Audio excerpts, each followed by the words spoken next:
Good morning. This is Robin Wouters from Tech.eu, and I'm joined here today remotely, of course, by Johannes Reck. He's the co-founder and CEO of a company in Berlin called GetYourGuide. For those who don't know, GetYourGuide is a travel tech unicorn, basically sort of like an online travel agency, a marketplace for tour guides and excursions.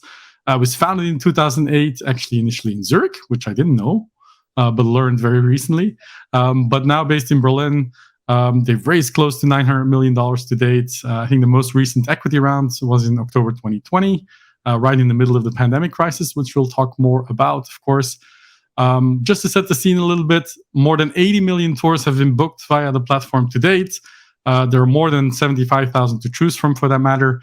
I'm one of those people booking lots of tours. I've been a long-time customer and a big fan of the company, mostly because of its excellent customer service. And it's not often that you can say that, so I'm going to say it. Johannes, thank you so much for joining.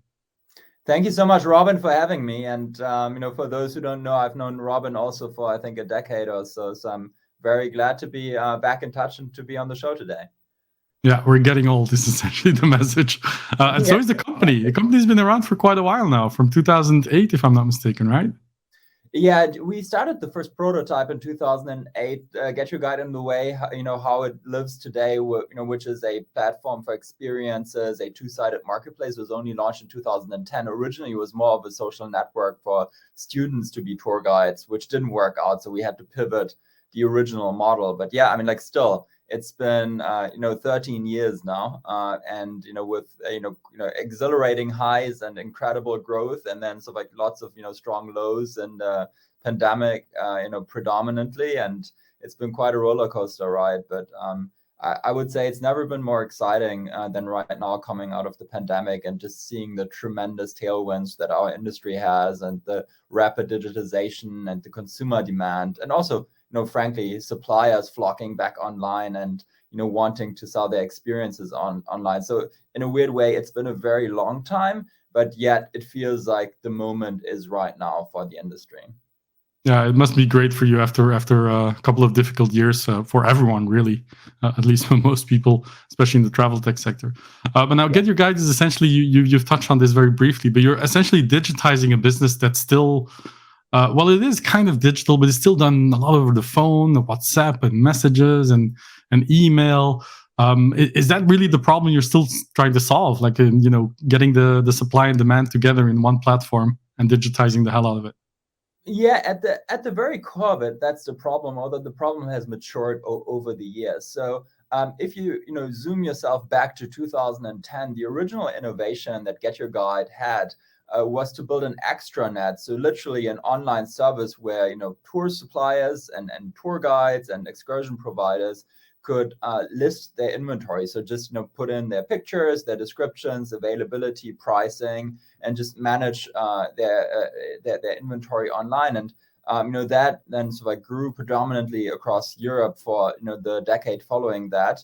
And obviously with the adoption of smartphones and roaming charges dropping in the European Union, the GetYourGuide service just continued to have lots of traction. And over time, we also built up our presence and offering in the US, and then later in Asia and LATAM. And this is how we suddenly became an international company over time.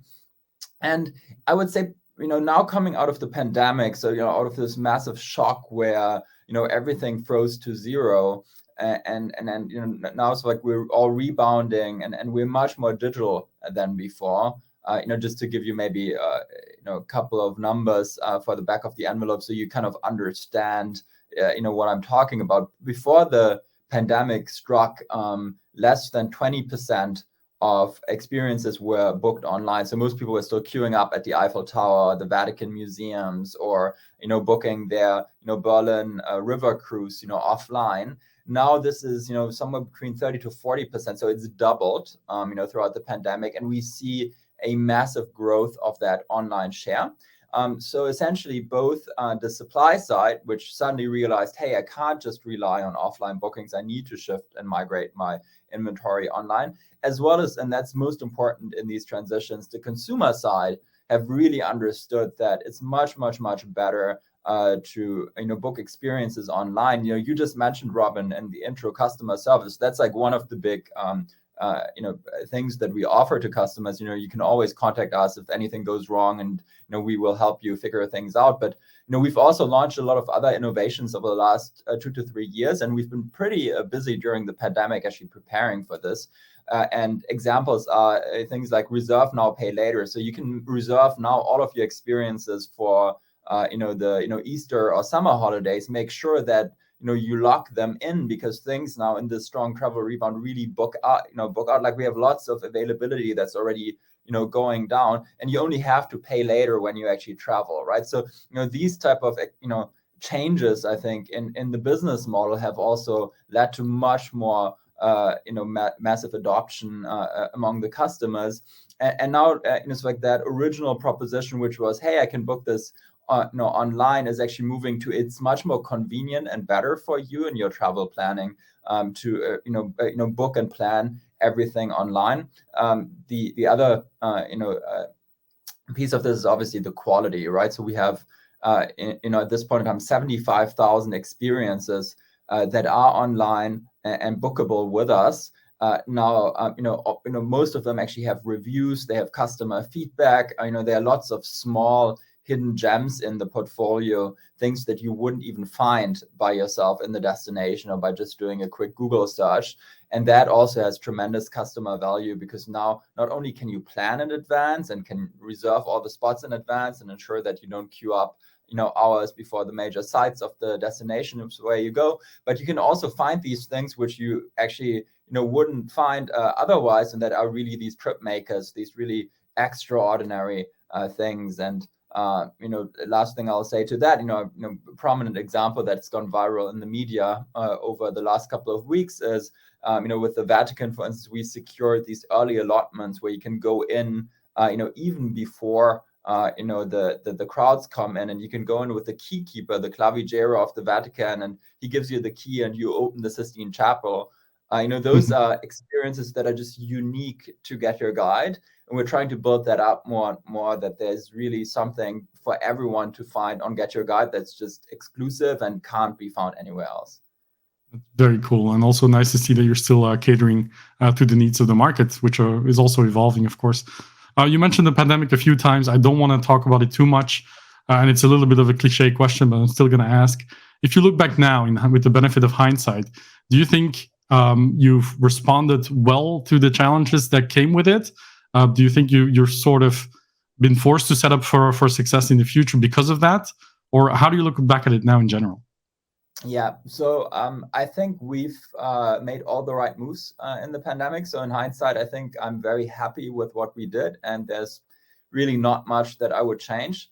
At the same point in time, I want to be humble and be clear that while we were doing it, it was not strategic genius, but I would say rather the way how you can imagine it was an emergency doctor kind of like rushing to the scene and like trying to rescue a patient that was just very, very badly injured, and we were just going from day to day and week to week and trying to make the best out of it and trying to make the right strategic choices. I think ultimately what ended up happening was that we preserved product and engineering, and we just continued to build the platform, and we continued to build the product, and we built a lot of features that were very handy coming out of the pandemic. And we were betting on this tremendous digital rebound, which happened, and I think that was the right choice. So I'm very glad about the investments that we made, and also not cutting too much into that area of the business. And at the same point in time, we also constrained a lot. We cut a lot of budgets. We also cut 20% of our staff in total during the pandemic, and we didn't rehire all of them coming out of the pandemic, on the other hand. And I think that allowed us to ultimately become a much leaner and more efficient company.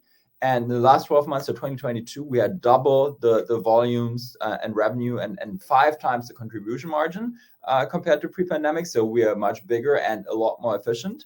And that now in the new normal is a fantastic thing to have, because it basically gives us a very smooth sailing towards profitability, which and that's frankly we couldn't anticipate, which is very important now, given how the market has turned after the pandemic. So overall, I'm very pleased with what we did, but I don't want to brag and say this is strategic genius, because a lot of these things just fell into place in a very good way. So I would say in hindsight, and I've said that before, if you take the emotional strain away, which obviously was a heavy toll on us for a long time, I think the pandemic for the company itself was actually not a bad thing. So I think it's really helped us calibrate the business and helped us get a lot more efficient operationally, and it's already groomed us for this new reality, which all of the pandemic winners only can adapt to now. And I feel like we already have the pain behind us, and now it's like full of opportunity. Great. Well, thanks for sharing the insights. And I'm sure a lot of your investors are also quite happy that the things happened the way that they did, because if you would have sort of ridden the hype train that was 2021, you might have also overhired and been overvalued and raised too much money. So I'm guessing being in the travel tech sector during the pandemic sort of shielded you from that as well. Do you agree? Yeah. So I think we're very lucky that, I mean, you mentioned the funding round in 2020. So this was a convertible note. And then we had a round with the SoftBank Vision Fund in 2019, which at the time, was already a very good valuation, I would say, for the company. But given, how we've navigated the pandemic and how we've come out of it now, we have grown into that valuation, and I think that's both from top, but also from the bottom line. And I think that's just what I'm really proud of, that we have just shown this organically as a company, that we have a strong business model, that we're doing really well, that the market is fantastic and is opening up now post pandemic. And I think that's frankly what is just so important these days, that you can demonstrate that your business model itself is very healthy and strong, and that there is a tremendous opportunity in your market. And I always felt like our investors throughout the pandemic and also afterwards have been incredibly supportive of the company, and I couldn't be prouder of the wider team and also our board. Very nice to hear. Let's talk more about the market and the opportunity that you mentioned. After all these years, I'm sure you have a pretty good sense of what the total addressable market is today. But how much growth is there still in there? Like how big is this going to get? Yeah, it's pretty insane. The overall market as of today is 250 billion euros a year that people spend on travel experiences, which is less than hotels and accommodation, but it's only roughly half of the overall pie of hotels and accommodation. So experiences is just a very big market, and it makes sense the moment that you think about it a bit more profoundly. You book a hotel when you go somewhere on vacation or on a business trip, but you do experiences all the time, even in your hometown. If you go to a local concert, to a local show, GetYourGuide today addresses only a part of that 250 billion market, which is, as you mentioned, the tours market, sightseeing. So that's our core bread and butter, is, when you travel, that we want to provide you with the best experiences. That market can obviously be expanded. That serviceable, addressable market can be expanded over time, and we will do that. But for now, we still see so much growth even in that core market that we're addressing, that we feel we can grow with very high growth, high double-digit growth rates for a while to come. And people haven't appreciated that necessarily in the past, but it's definitely showing now that GetYourGuide between 2010 and 2020, and then again leapfrogging into 2022, has doubled in volume and sales every single year. So it's been exponential growth, and I don't think that that is going to be over anytime soon. I do think we can continue to grow very strongly for many years to come, and I don't see any ceiling anywhere close. If at all, I see if there was a ceiling, it's actually being raised as we speak, just because of the digitalization of the overall market. Nice. So I feel very comfortable about the future growth prospects. What we've been, I would say, more concerned with, since the pandemic, just naturally because we were hit so hard, is not just growth, but sustainable growth. So how can we ensure that we grow into this big TAM, but we do that in a in a way that's not just spending a lot of money to do that and into advertising and so like unsustainable business activities, but we do that in a way that delivers very strong value to our consumers, so that they really think of Get Your Guide first and foremost every single time they travel. They open our app, they find a really good and strong offering, and we just become also very meaningful to the suppliers that we have, so that Get Your Guide is also the first and preferred choice for them, no matter whether that's very big and well-known suppliers like Disney or Warner Brothers Studios in London, or whether that is the small food tour in Brussels. We really want to be relevant across the spectrum for our customers and suppliers, and that aspect of sustainability has just been increasingly important for us. Nice. Well, that sounds like a very bright future to me. Now, one relatively recent news item was that Get Your Guide was phasing out its private label offering called Originals, I believe. Can you elaborate a bit on what Originals was initially meant to be and how it's evolved since then? Yeah, no, it's great question. So Originals, that we launched in the previous form in 2017-18 was really just a private label offering where we were working directly with tour suppliers in order to private label, top tours and top destinations such as Rome or Paris. You can imagine the Vatican tour in English or German was a Get Your Guide Originals, where we had tour guides, like dressed in Get Your Guide clothing, and where we had also special agreements with suppliers on service levels, etc. And that worked actually relatively well, but we found that it was constraining over time, because this meant that we always had to pick and choose specific suppliers, and then the market is very dynamic that we operate in. There are new supplies and new experiences coming up.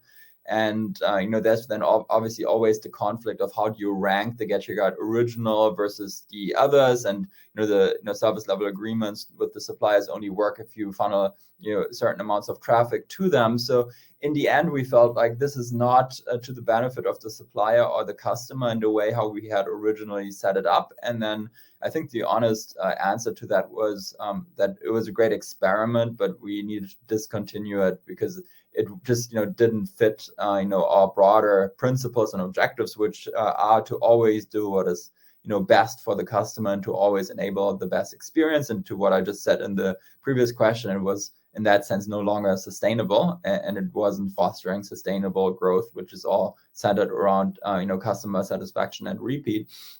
And so we split that program now into multiple work streams, that I think fit the bill a lot better. One is that we continue to work with suppliers on fulfillment and also branding touch points for Get Your Guide. So, one of the problems that customers have is to honestly find the meeting point. So I'll give you the example of the Vatican. With the Vatican, we don't have one original supplier, but all of the supply around the Vatican can now, go through a, skip the line fast track that is Get Your Guide branded and owned by Get Your Guide. So we enable that for our entire supply community, not just for the preferred supplier. Another part of the program which we are enabling is supplier insights and the opportunity to optimize certain parameters so that you rank better. Originals was a very operational program where we said, if you have full availability and a certain star ranking, etc., you can become a private label. Now what we're saying is like anyone on the platform can rank higher and do better and get more sales if you hit certain availability targets, if you hit certain pricing targets, if you hit certain quality targets, and we make that visible. So we lead more through competition on the marketplace and less on kind of platform to individual supplier dealings that are operationally complex and not as scalable. And then the last thing is the uniqueness, and I already mentioned to you earlier on the example of the Vatican, where we try to build very unique experiences that can't be found anywhere else. That is, I think, the future of Originals, and you'll certainly hear more about that moving forward into this year. We have a lot planned in that direction. Fantastic. We'll keep an eye out. Now, an even more recent news item was a strategic partnership with Lufthansa Group that you've announced, I think, last week. Can you tell us a little bit more about that deal, what it means, and if we're going to see more of these deals in the future? Yeah, 100%. So, GetYourGuide has a lot of different, special relationships with, larger travel platforms, and those can be airlines like the Lufthansa Group, where you can now through, Lufthansa and Brussels Airlines in Austria, and you can book the entire GetYourGuide inventory and even earn rewards. So with every euro spent, you get a couple of miles in the Miles and More account, which is the loyalty service of the Lufthansa Group, and thereby it's a great incentive for customers to actually purchase GetYourGuide experiences through that partnership. And we have a lot more of that distribution. If you don't know, we are, for instance, also partners of KLM. We are partners of Emirates, where we have similar agreements in place. We are the preferred partner of Expedia Group globally, to distribute experiences for them. They actually even used to do that themselves, before the pandemic. In the pandemic, they decided to regroup their activities and partner up with GetYourGuide and our expertise in the vertical, which obviously makes me as a founder very proud to have that recognition from one of the largest travel platforms. And look, I think the opportunity and distribution of experiences as the entire category shifts online is massive. There are lots and lots of well-known global travel brands that we can still partner with, and we have a very good team in this area that is in active discussion, with a lot of fantastic partners. Another avenue that I just wanted to highlight that I think is exciting is we are also the exclusive partner of Amex.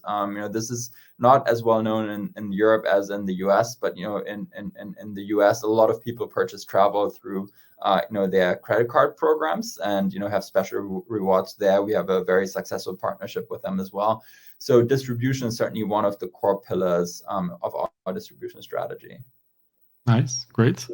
Okay, so we don't have a crystal ball, obviously, but if you were to guess the future for GetYourGuide as a company, is it another growth round? Is it debt funding? Is it an IPO? Is it an acquisition by someone like Expedia? What do you think is in the cards for the company? I honestly do not have a crystal ball similar to yourself. So, that would be pure speculation at this point in time. What I can say is we're fully funded. We're very healthy from a, cash, revenue, profits perspective. And at this point in time, I'm just so happy to have the pandemic behind us and to see so much opportunity. And every single morning I wake up and look at the daily bookings report, and that's just pure joy because like the numbers are just so great. And you trust me, for I think the better half of 2 years in 2020, 2021, I was dreading that email every morning. I didn't even want to look at it, and at some point I stopped. And being where we are today just feels so good. So I'm just honestly enjoying the moment right now, and what the future brings, I don't know, but I think as long as we continue to do what we're currently doing, I think we're in a really good place. Great. Okay. There is a lot of buzz these days around AI-powered search, AI-powered, bots and assistants. Is GetYourGuide doing anything in terms of innovation on that front, or do you have any plans to?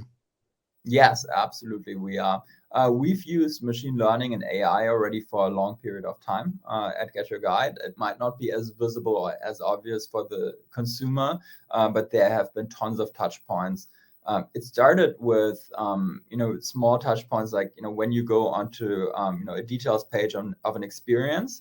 There are other experiences that are recommended that are similar in terms of so like what they would provide, or so like of the interest of the consumer, and that is powered by machine learning, that is powered by AI.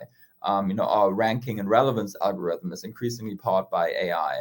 What we show to you and when is increasingly powered by AI. You can imagine an American consumer browsing a European city from North Carolina has very different interests and has very different needs than if you look for something in your home city in Belgium, Robin, right? So taking all these signals into account, the weather, whether you're with your family, whether you've booked 15 tours with Get Your Guide before, all of that increasingly goes into the signals that we process in order for ranking and relevance.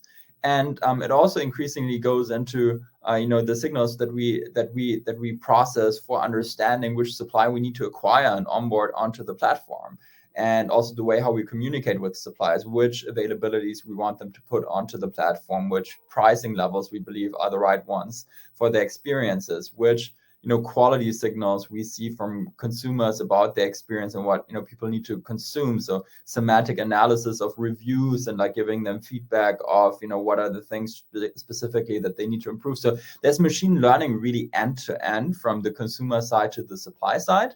And as you look towards the future, what I'm very excited about is the prospect of building the best vertical search engine in experiences.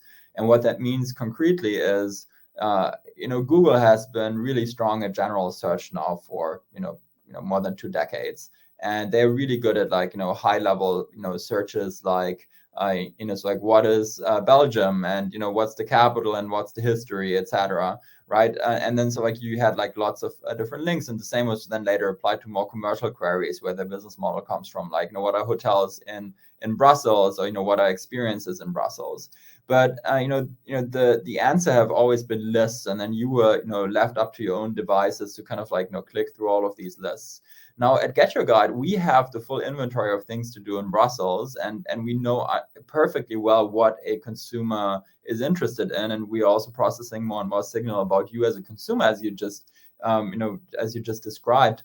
And what would it be like in a world where you can go to the Get Your Guide app and ask what can I do with my family in Brussels over the weekend, and we would have a really strong answer around that would prevent you from having to browse through a gazillion different sites on Google and read through a lot of articles, but really trust our advice. And that's kind of the vertical search of the future that I think will be super interesting. And I think that's a paradigm shift. I'm very much with Satya Nadella at Microsoft, who said, this is the next chapter in search. And I think it's right that we have this buzz. Google is a very powerful company, and they have a fantastic asset. So I don't see things shifting from black to white, or it's 180 degrees anytime soon. But it's certainly a journey that I think all specialist companies like Get Your Guide that are really the best in their specific vertical are going to be on for the next decade, and that will be very much to the benefit of the consumer in the mid to long run. Fantastic. Well, looking forward to seeing those plans come to fruition. We're going to wrap it up. One final question for you, slightly off topic. I haven't been to Berlin since the start of the pandemic, to my shame. But yeah, I know, right? But it does feel a little bit like the pandemic really, really hurt the tech ecosystem there, which is something that I hear from people. It also seems that there was less news and buzz and hype and excitement coming out of Berlin. Is that just my perspective? Or what's it like from the inside? Berlin is alive and kicking. I think it's just, it's been maturing. It's been maturing. I think we saw a decade of unprecedented growth of startups and also frankly some hype, leading up to the pandemic and throughout the pandemic. And now I think a lot of that just needs to settle. We've had lots of companies and categories like food delivery.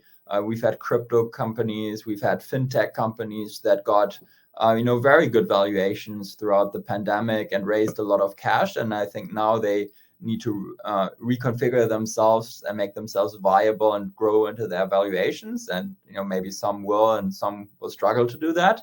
And I think that's really what you're seeing from the outside right now. I think it's just this rethinking and regrouping around what is going to be just a different new normal than what we saw certainly in 2020 and 2021. But then on the flip side, you also have companies like Get Your Guide who are really doing well right now. And another one, it's only partially in Berlin, also partially in Munich. Flixbus, for instance, on the bus travel side is absolutely doing well. Also suffered tremendously throughout the pandemic. But then also, companies that were hit very hard in the aftermath of the pandemic, like a Trade Republic, would be an example that I would have top of mind.